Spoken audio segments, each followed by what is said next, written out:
Hello and welcome to week 4 of Establish the Pool. My name is Adam Levitan, and each week on this show, I'll be joined by Mark Dankenbring and Peter Jennings to talk, you guessed it, NFL pools. That means Survivor, Pick'em, confidence pools, etc., etc. Mark, good morning. Good morning. Tough week ahead of us. Really excited to talk about it with you guys. I think it's a really tough board, and early on here through 4 weeks, man, it's been really tough for Survivor. So hopefully we still got some people that are alive out there. It's another interesting week with one massive chalk team and then nothing very, very good to choose from elsewhere. So excited to talk about it with you guys.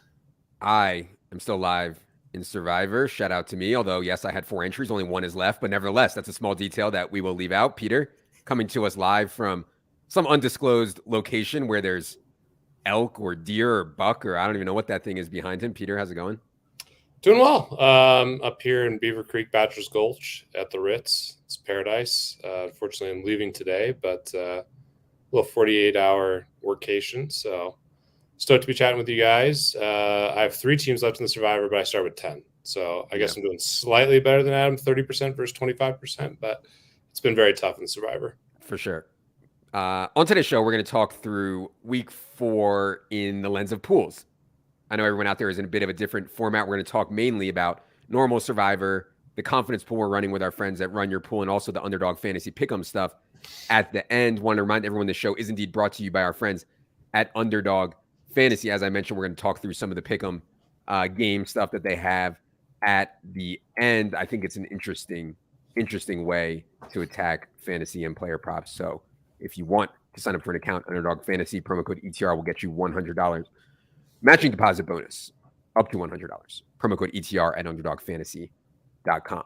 All right, let's start with the confidence pool on Run Your Pool. So again, we had 2,352 entries in the ETR confidence pool. The format is you pick 6 games each week against the spread. You rank them from 1 to 6. You get 6 points if your 6-point team covers, et cetera, et cetera. In week 3, 28 people in the ETR pool went 6-0. Shout out to you guys. Only 2 people went 0-6. Impressive.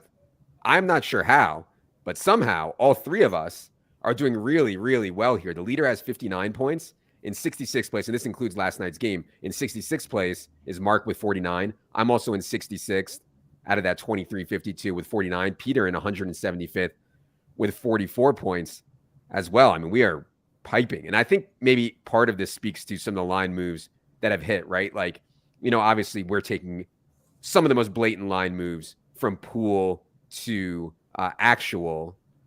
And so a lot of those have been running really good with them. I think they've probably been performing at an over expectation rate. Doesn't mean it's going to sustain. Anyways, I do want to bring up this screen here from our friends at Unabated that will show you, if I can get it here, producer Adam is tech lording. So this tool will show you on Unabated the difference between the contest line. I'm on DraftKings here. I'll go over to Run Your Pool because that's what we're talking about. Run Your Pool to show you what the contest line is and what the consensus line is right now, and it calculates the edge for you. So a lot of stuff that I think we were doing kind of manually, you can do this easily on Unabated right now. The biggest move is Colts against Titans. Mark, I'm not sure exactly what this move is about. I know there was some JT news, but there hasn't been any like huge news. I think JT is fine. Any ideas why this line has moved and how do you want to handle this one in the pool? Because I assume that's going to be very, very popular. Crossing 3 is worth a ton, obviously. Not too much idea of why it's moved so much. I would imagine it's just kind of people fading the Titans. You know, I think a lot of sharp people in the industry are down on the Titans, and rightfully so. And, you know, I don't know if Darius or Shaquille Leonard's going to play for the Colts. He's full practice again this week. We'll see if that changes anything. But yeah, I mean, in the pool, obviously going over the key number of 3 there is huge. And the Colts second game at home and in division here. So, you know, personally, I don't necessarily love backing the Colts. I'm a little wary of their offense. Matt Ryan has not looked good thus far. And I think they're, you know, definitely a little limited weapon-wise outside of Pittman and JT. So definitely something I want to talk through more so in the Survivor pool because I think they're an interesting pivot off Green Bay. But, you know, in terms of this pool, obviously great value. I'll probably use them maybe as one of my plays, but not 100% sold on it, I guess. Yeah, you can see there, Peter, it's worth a 17% is the Colts one. There's been some other moves that seem like bigger moves, but they're not worth as much. And you can see that here, like Tampa against the Chiefs contest line is 2.5, and now it's -1. However, that's only worth 9.5%. When you cross 2, when you cross 1, when you cross 0, it's not really worth that much. Any thoughts here, Peter, on the top of the board? Yeah, I'm a little more bullish on the Colts. It sounds like Mark is. I think that the line move is warranted. I think Leonard's a big player, and hopefully it sounds like he's going to play, and I think that would be meaningful to the line. In addition, I just think the Titans are not that good, which you talked about, and I'm a little more bullish on the Colts. Matt Ryan getting accustomed to this team. Pittman should be closer to fully healthy, if not fully healthy, this week, and JT sounds like he's going to play. So, yeah, I'm not like super bullish on the Colts, but I'm bearish enough on the Titans. It's at home. And I'm trusting the number. I mean, 17 versus 12.7% as it currently stands. The way I'm attacking these pools, especially early in the season, is just hammering these line moves. And that's working really well over on DraftKings. Obviously, it's a small sample, and I don't expect to have the same record. But I think early on, just riding the math makes a lot of sense. And that's kind of what we've been doing. So I like the Colts. The Bears are interesting to me.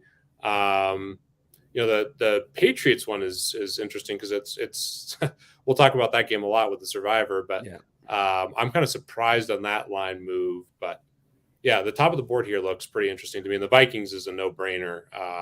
We have Dalton, and now Michael Thomas ruled out as well. Yeah, that's the one that I'm interested in. The opening line, the 2.5 line, I think baked in some Jameis is hurt, Jameis isn't going to play, and it also baked in some Jameis sucks, right? And I'm not sure Andy Dalton is even a downgrade at all to this version of Jameis. Maybe a slight one. I think the market's reflected that. It's only a half point. In a lot of these games that move a half point, I get that 9%, 11%, if I was betting, is a ton. In these pools, I don't feel overly compelled to be oh my God, it's 11%. Let me pile in here. If I was betting and I was trying to bet at a really high professional level, a half point, 11% is massive. I mean, that would get me to a full 3.9 if I was betting the 11%. But in the pools, I think there's room for other stuff. So Mark, what do you think about the Vikings move and any other moves you want to talk about for the confidence pool?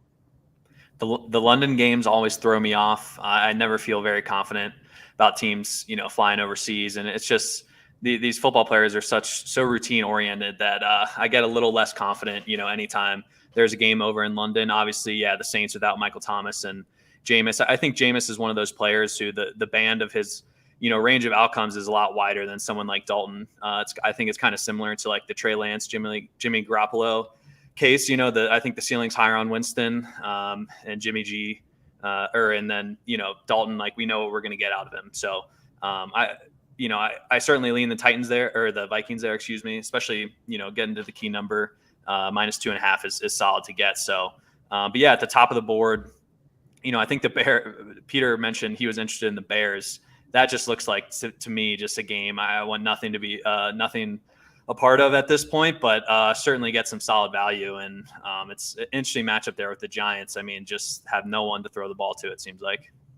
Yeah, for sure. The one other one that piqued my interest was going across 5. And I know going across 5 isn't worth that much, but has gone from 4.5 to 5.5. You have to think that Justin Herbert for the Chargers is more healthy this week. And so you get kind of a Justin Herbert maybe slightly less than 100% line here at -4.5, and then you push it out to 5.5. But yeah, I mean, I doubt that I'll end up taking a road favorite anyways here. Anything else on confidence pool before we move on to Survivor from either of you?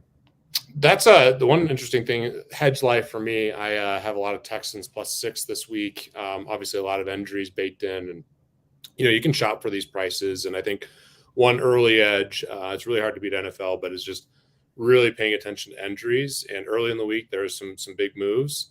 And I think this week in particular, there's still a lot of unknowns. There's a lot of people on the injury report. So I think, you want to make sure if you're really trying to grind these, you want to make these pool picks later or as close to kind of lock on Sunday as possible. And really excited about this tool because it just makes it super easy to kind of monitor what's happening. Be a man or a woman. Okay. Get to your desktop on Sunday morning, okay, and you make your picks then, okay. We're not doing this from our phone while we're taking a dump. We get to our desktop. We bring up all our screens, and then we start to digest all the information and make the best available pick.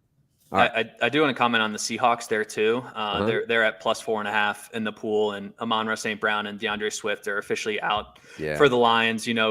Anytime you remove the two best offensive players from a team, I think it's warranted looking at the other side. And that number has actually come down to 3.5 in some spots. So 4 has become more of a key number with the extra point move back and 2-point conversions becoming more of a mainstay. So I think that's a decent one, and probably one I will take at 4.5 on the Seahawks. The injuries to Amon-Ra and Swift, they mean a lot because Detroit can't stop anyone anyways. They're going to have to score a ton of points. And so, it means a lot to not have Swift and Amon-Ra. Certainly, there's a ton of other injuries around the league, as Peter mentioned this week, and we have so many guys.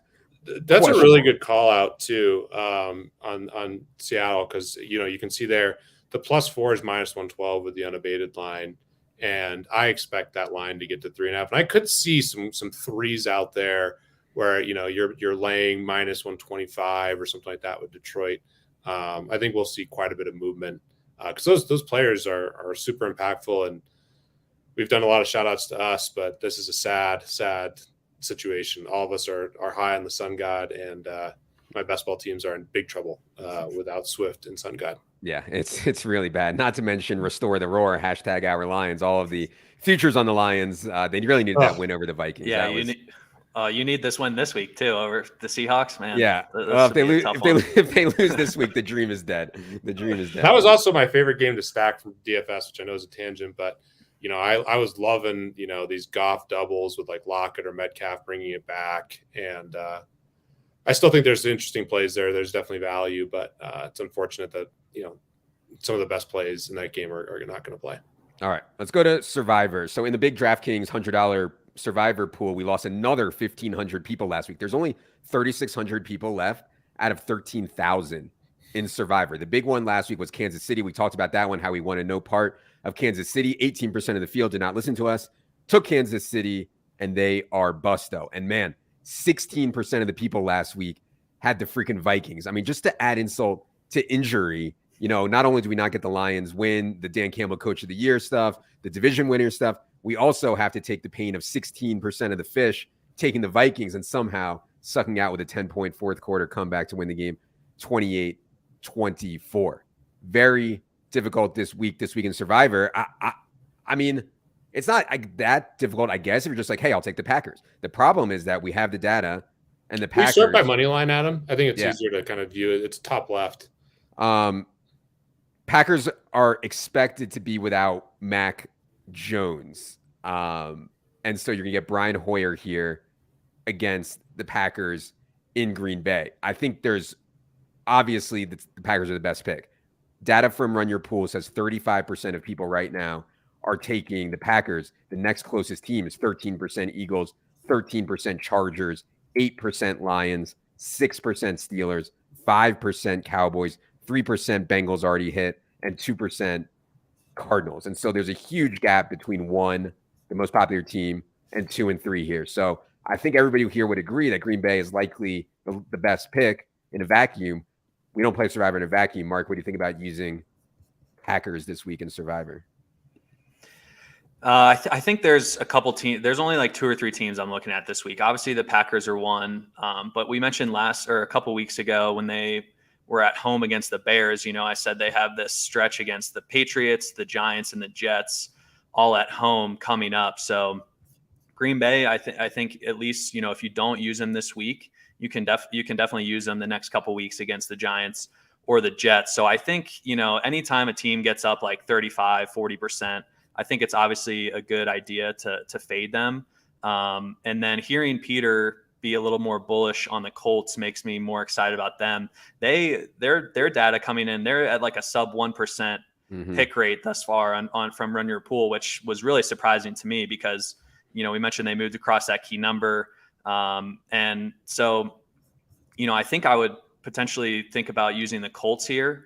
But, obviously the Packers are a great play. I definitely like them. And, I think if you're in a larger pool, I think fading the Packers makes sense and hope another big chunk comes out. Like, let's say you're in a home pool and there's, less than 100 people left and you just want to get to the next week and hopefully some other people try and go contrarian. Then I would say choosing the Packers is more understandable. But again, just anytime like a third or more of the teams are going to choose the Packers, I think is, a good idea to fade.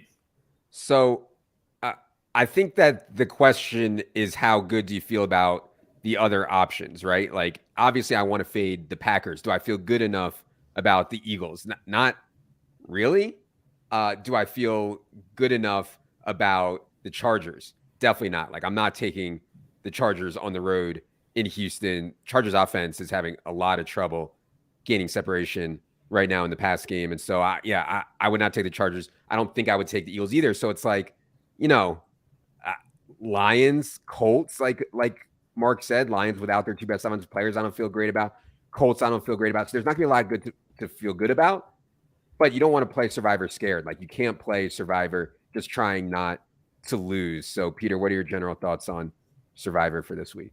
Yeah, big bummer that we got key players out. I was already eyeing Detroit. Kind of, This is one of the spots I wanted to take them at home versus the Seahawks. I think if they had their best players, they'd be, big free line of minus 200 as it stands, basically like low minus 170s, which, yeah, it's a big difference. I mean, if you look at minus 172, we have an odds converter on unabated. That gets to 63.2%, and minus 358 is basically what I believe the kind of big free line is for the Packers. That's 78%. So you're giving up quite a bit there. It's tough. I mean, I don't know. I'm not sure what I'm going to do. I really don't like eating the chalk in Survivor. I've been pretty much fading the top pick, but this is a tough week. My next favorite pick is probably the Colts, and I don't feel great about taking the Colts as in a division game. So it's tricky. I'm definitely not taking the Eagles. I think the Eagles are arguably the best football team, and I'm really bullish on the Jaguars too. So there's plenty of spots where I feel comfortable. I want to save the Eagles. And I really just, I don't want to be taking teams against the Jaguars, so I'm really bullish on. So that's an easy cross off on my list. So then it just really comes down to, do I want to get cute and go with the Colts or the Lions, or do I want to just play the chalk and play Green Bay? And I think that's a really tough choice this week. My lean right now is Green Bay as to just advance with Green Bay, because I think it's really hard. The only other one that I'd throw out to you guys, I'm curious, Mark, what you think about the Steelers. I can't imagine another spot all year we'd even be able to think about using the Steelers, but here they get a home game against Zach Wilson. There's obviously a lot of fragility here because we don't know how Zach Wilson's going to play. If he plays like he did last year, I mean, my God, he was so bad last year. Of course, the problem in Pittsburgh is that they have Mitch, horrific offensive line. It's certainly not the best, but this could be, if you're really, really going for it, you're not probably going to find a better spot all year to use the Steelers. Any thoughts on that one, Mark? Not a whole lot. Like you said, this is, pretty much the only week that you could entertain using the Steelers. It would be hard for me to bet on Mitch Trubisky. Like, I would think about it more if TJ Watt was healthy for the Steelers, and like we could, expect Wilson to take a few more sacks and just get disrupted. But, I definitely don't really want to bet on the Steelers. Like, I think if I'm getting cute here, I am going the Colts. That would be my other team. I think if Shaq Leonard is ruled in, like I would definitely feel a lot better about taking the Colts here. Obviously going up against Derrick Henry and, the Titans. So, I mean, Steelers, I don't want to, I just rather play the Packers and eat the chalk at that point. Okay. Let's go to Underdog Pick'em, and I let everybody down last week. Peter hit his leg of the Pick'em. Mark hit his leg. I lost. I had Saquon under 78.5 rush yards. He landed on 80 rush yards. Painful. Unlucky. Painful fashion. But be sure you are in the Underdog channel of the ETR Discord so that you can see what's going on with this pool. I believe the money is getting rolled into next week, into week 4 here, so that if we can hit again, basically for what you guys, if you guys don't know what Underdog Pick'em is, it's fantasy style, but you pick 2 to 5 or so unders or overs on players and get paid out if they hit, essentially. So for ETR subscribers, we do have the table up on Saturdays. We will add in our projections into the table so you can see what we have versus what Underdog has each week. Myself, Peter, and Mark are picking one leg of a 3-teamer here. If it hits, Andrew over at Underdog is going to randomly pick one person out of that Discord channel. They award that person. All right.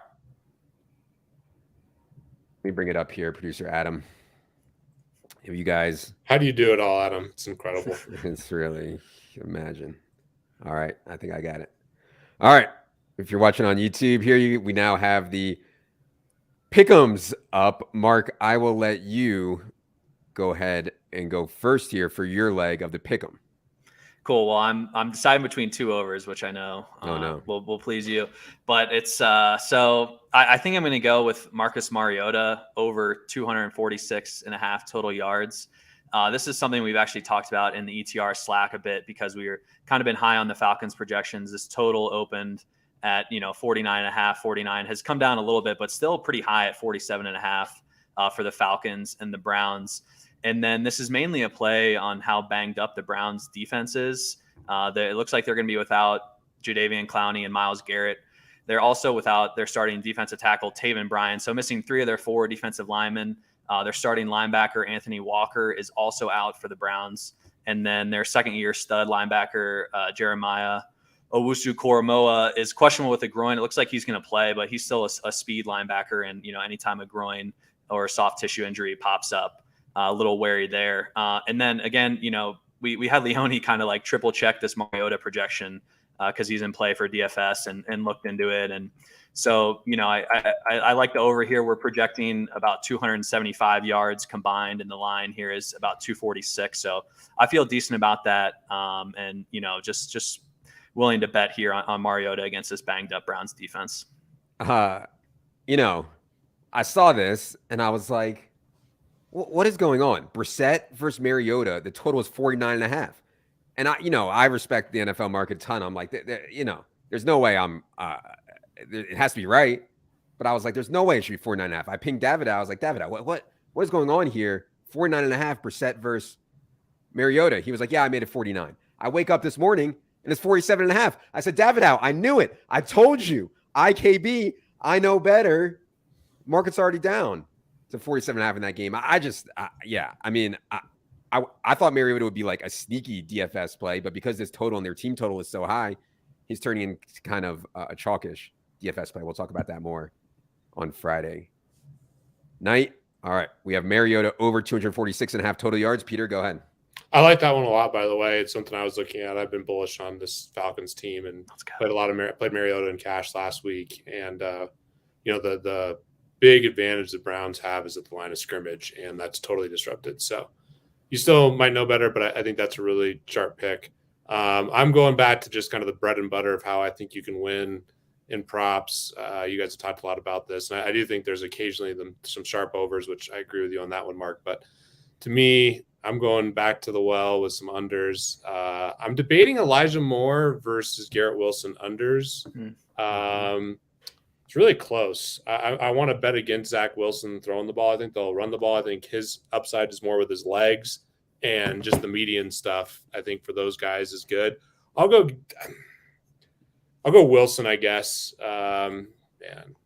Which one do you guys like more? That's Wilson, 48.5 yards. Elijah Moore, 43.5. What I'm seeing, Wilson's market's around 45, 46.5.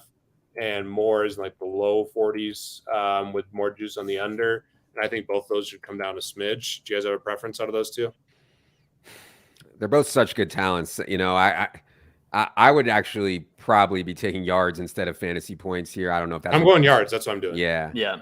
I think Garrett Wilson's role is better. Garrett Wilson out of the slot, I think his role is better. I'd be more worried about Garrett Wilson having a. Okay, let's go under Elijah Moore. And I agree. They're both super talented players. This is a bet against Zach Wilson and just. Flacco was slinging it around, tons of attempts, and I just think Zach Wilson is more of a runner, and he was really bad last year, and this is his first week back. So that's my thesis, and the market's reflected. I mean, underdog is above the market on both these guys currently. All right. Elijah Moore under 43.5 receiving yards. All right. I'm going to go with one that I think we already took. Didn't we already bet this, Mark? Didn't we take Duvernay under 29.5 already? Yeah. Mm-hmm. Yeah, we did. Okay. So we're only losing a yard here. Market did not respect our play, it appears. But Devin Duvernay is only running a route on roughly 60 to 65% of Lamar Jackson dropbacks. And Lamar Jackson is so locked on to Mark Andrews. And then also you get Rashad Bateman in there, who I think needs, and I think Baltimore knows, needs to have a bigger role. And so Buffalo's scheme, and I think we saw it last week, just because they had a bunch of guys out doesn't mean they're going to play bad defense. They are coached very, very, very, very well, and they have a very, very good scheme. They can get pressure with their front four. And so Lamar is, to say Lamar is playing well, isn't doing it justice. Lamar is playing outlier well as a passer. There has to be some regression there at some point back to just good, doesn't mean he's going to play bad, but just instead of out of this world perfect, he can just play good. And that obviously wouldn't be great for Devin Duvernay. So I will go Devin Duvernay under 28.5 receiving yards. And that could play out well too. I know Dobbins has the chest injury, but I expect this Ravens team to get a little more run heavy at some point too. Yeah. Maybe some weather there too with this hurricane residue.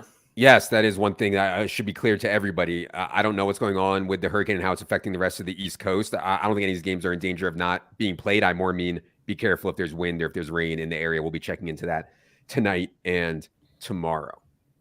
All right. That is going to do it for another edition of the Pools Show. This has been a lot of fun. Appreciate you all being here for King Mark. Mark, tell the people where they can find you on the Twitter machine, actually. Yeah, I'm at Mark Dank. You can. I've been tweeting out a bit more this year, trying to get the followers up. So any support there is much appreciated. Thanks, guys. Yes, follow Mark on Twitter. You're obviously already following CSU Ram 88 on Twitter. And by the way, Mark made his TikTok debut. If you go to the Establish and Run TikTok, you will see Mark before the game last night with a Joe Mixon buy low take, and of course Joe Mixon got in there with a touchdown. Still didn't play a great game, but got in there with a touchdown. Probably could have had another 1 or 2 touchdowns, which could have been a windmill for King Mark, but no, just the 1 touchdown for Joe Mixon. We need to get some shooting on the TikTok. Mark's jumper that will do views. We're talking big time views. And on that, Flash King. We need the Leone montage. We need to get him in a game. We need to get some footage. All right, that's gonna do it for Mark, for Peter. I am Adam. Good luck, everybody.